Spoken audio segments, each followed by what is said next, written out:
9 में कहेंगे आपको खुश आमदीद। तबसरों तज्जियों और रिपोर्ट्स के साथ मैं हूं ज़ुमैरा आसखान और मैं हूं दशाम खालिद। सबसे पहले नजर डालेंगे न्यूज़ आवर हेडलाइंस पर।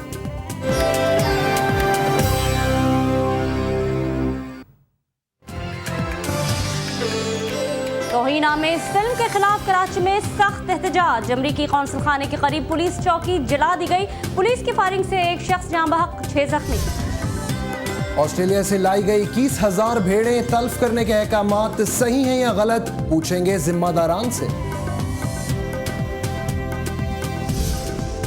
अवाम पर हफ्तावार पेट्रोल बमों का हमला जारी। ताज़ा कार्रवाई में पेट्रोल और CNG मजीद महंगी हो गई। हुकूमत कहां है और ऑपोजिशन क्या कर रही है?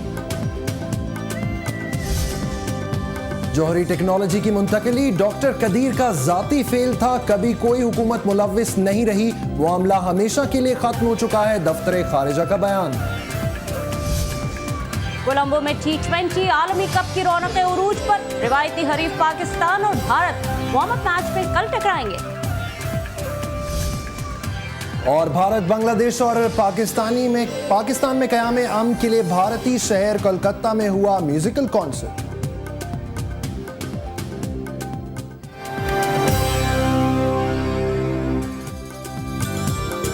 न्यूज़ आवर एट 9 में तबसरों तज्जियों और रिपोर्ट्स के सिलसिले को आगे बढ़ाएंगे। आगाज करेंगे गुस्ताखाना अमरीकी फिल्म के हवाले से। गुस्ताखाना अमरीकी फिल्म के खिलाफ कराची में निकाली जाने वाली रैली पर पुलिस पिल पड़ी।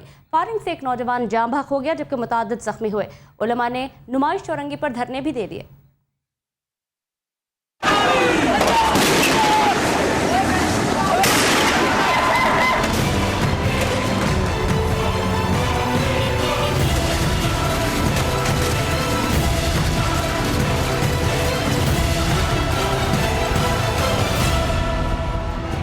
नुमाइश चौरंगी से बरास्ता टावर अमरीकी कॉन्सुलेट तक रैली निकाली गई। रैली के लिए पुलिस की जानिब से सुबह से ही रुकावटें और कंटेनर्स खड़े करके कौंसल खाने आने वाले तमाम रास्तों को ब्लॉक कर दिया गया। रैली के शुरुका पैदल मार्च करते हुए जब माइकलाची रोड से अमरीकी कौंसल खाने की जानिब बढ़े तो पुलिस की जानिब से उन्हें रोकने के लिए शदीद हवाई फायरिंग की गई और आंसू गैस के शेल बरसाए गए। लेकिन रैली के शुरुका पुलिस की हवाई फायरिंग और कंटेनर्स को फलांग कर आगे बढ़ते रहे। इस दौरान पुलिस की जानिब से हवाई फायरिंग का सिलसिला जारी रहा जिससे एक नौजवान जाँ बहक हो गया जबकि 6 से ज्यादा जख्मी हो गए। मुस्तैल मुजाहिरीन ने इस दौरान कौंसल की इमारत तक पहुंचकर पथराव भी किया जबकि नजदीकी पुलिस चौकी को नजर आतिश कर दिया। पुरअमन रैली पर तशद्दुद शुरू कर दिया और उस पर फायरिंग के साथ साथ शेलिंग शुरू कर दी।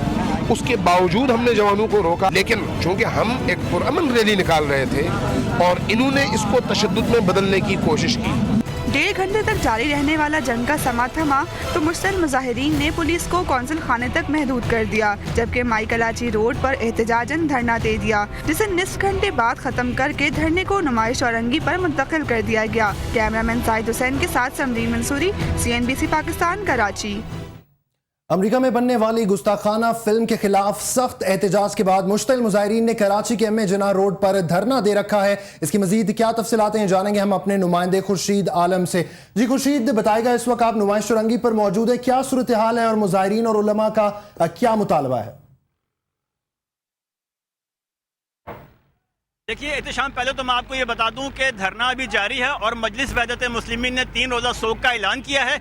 1 घंटे के अंदर अंदर एम.ए. जिन्ना रोड पे 3 मोबाइलों को आग लगाई गई है। मैं ये कोरंगी की एक मोबाइल है थाने की, मेरे साथ मौजूद है SSP सदर डिवीजन चौधरी असद साहब। मैं उनसे पूछूंगा, सर ये बताइए कि इसमें 3 गाड़ियां जली हैं, 2 मोबाइलें यहाँ पर और एक मदार कायद के पास आगे नवाब वक्त दफ्तर के पास।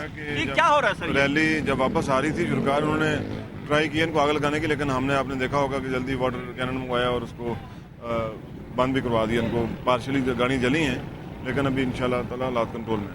यहाँ पे धरना जारी है, उस हवाले से क्या कहेंगे? क्या हिफाजती इंतजाम मजीद किए हैं? क्योंकि सर मोबाइल पे हमला तो रियासत पे हमला होता है ना। करने से हमने मजीद आपने देखा होगा सिक्योरिटी बीफ अप की है और इंशाल्लाह ताला बेहतर करेगा और इसको कंट्रोल भी कर लेंगे। हम मजीद कोई नफरी आप मंगा रहे हैं? मजीद नफरी जो हमारे पास मौजूद है, जो डिप्लॉयमेंट है उससे हम मुतमिन हैं। जो जी आपने देखा चौधरी साहब का कहना है कि मजीद नफरी मंगाई जा रही है और जो इंतजाम किए गए हैं वो उससे वो मुतमईन है। जी एहतशाम। बहुत शुक्रिया खुर्शीद आलम। हमारे नुमाइंदे हमें तमाम तर सूरत हाल से आगाह कर रहे थे।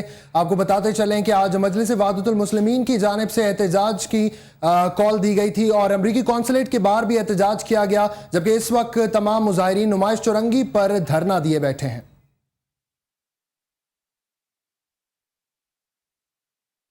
और अब कुछ बात करेंगे बहरीन से मुस्तरद शुदा 21,000 भेड़ों के हवाले से। बहरीन से मुस्तरद शुदा 21,000 ऑस्ट्रेलवी भेड़ों में बीमारी साबित होने के बाद उन्हें कराची में तल्फ किया जा रहा है। भेड़ों की पाकिस्तान आमद इंपोर्टर और एक्सपोर्टर्स की महाजराई का शाखसाना है या कुछ और है?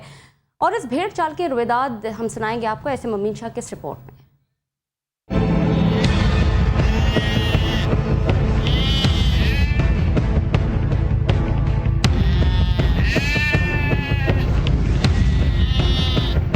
21,000 से जायद बीमार भेड़ों की ऑस्ट्रेलिया से बहरीन को एक्सपोर्ट का मुअम्मा कराची में अपने मंतकी अंजाम को पहुंच रहा है। हुकूमत सिंध ने तिब्बी माहिरीन की रिपोर्ट पर बहरीन की मुस्तरद की हुई 21,000 ऑस्ट्रेलवी भेड़ों को तल्फ करने का हुक्म दिया है ताकि ना रहे बाल और ना खाल। इंपोर्ट कंपनी पाक कैटल फार्म ने अगस्त में ऑस्ट्रेलिया से 21,000 से जायद भेड़ें बहरीन के लिए एक्सपोर्ट की। बीमारी के इंकशाफ के बाद बहरीन हुकूमत ने भेड़ें जहाज से उतारने की इजाजत नहीं दी। 14 रोज तक बहरीन की बंदरगाह पर खड़ा जहाज वापस ऑस्ट्रेलिया जाने के बजाय अचानक 3 सितंबर 2012 की शब पोर्ट कासिम पर लंगर अंदाज हो गया और नामालूम खरीदार के नाम पर भेड़ें पोर्ट कासिम पर उतार दी गयीं। 7 सितंबर को अवामी हलकों की जानिब से भेड़ों की सेहत से मुताल्लिक खदशात मंजर आम पर आने के बाद एडिशनल कमिश्नर अहमद अली शाह की सरबराही में रज़ाकाबाद में कैटल फार्म को सील करके भेड़ें सरकारी तहवील में ले ली गयीं। कैटल फार्म मालिक के अलावा ऑस्ट्रेलवी हुक्काम भेड़ों में बीमारी के इम्कान को मुस्तरद करते हुए इस बात पर बज़िद हैं कि भेड़ों का गोश्त इंसानी सेहत के लिए नुकसानदेह नहीं। सिंध पोल्ट्री हुक्काम ने 8 सितंबर को 80 भेड़ों के खून और 9 भेड़ों के मुंह के नमूने टेंडोजाम और इस्लामाबाद लाइफ स्टॉक लेबोरेटरी को टेस्ट के लिए भिजवा दिए। 15 सितंबर को लेबोरेटरी रिपोर्ट में तमाम नमूने मस्बत साबित होने के बाद भेड़ों में मुंहखर और जल्दी बीमारी का इंकशाफ हुआ। तिब्बी माहिरीन ने कराची में मौजूद ऑस्ट्रेलवी भेड़ों के गोश्त को इंसानी सेहत के लिए इंतहाई नुकसानदेह करार दिया।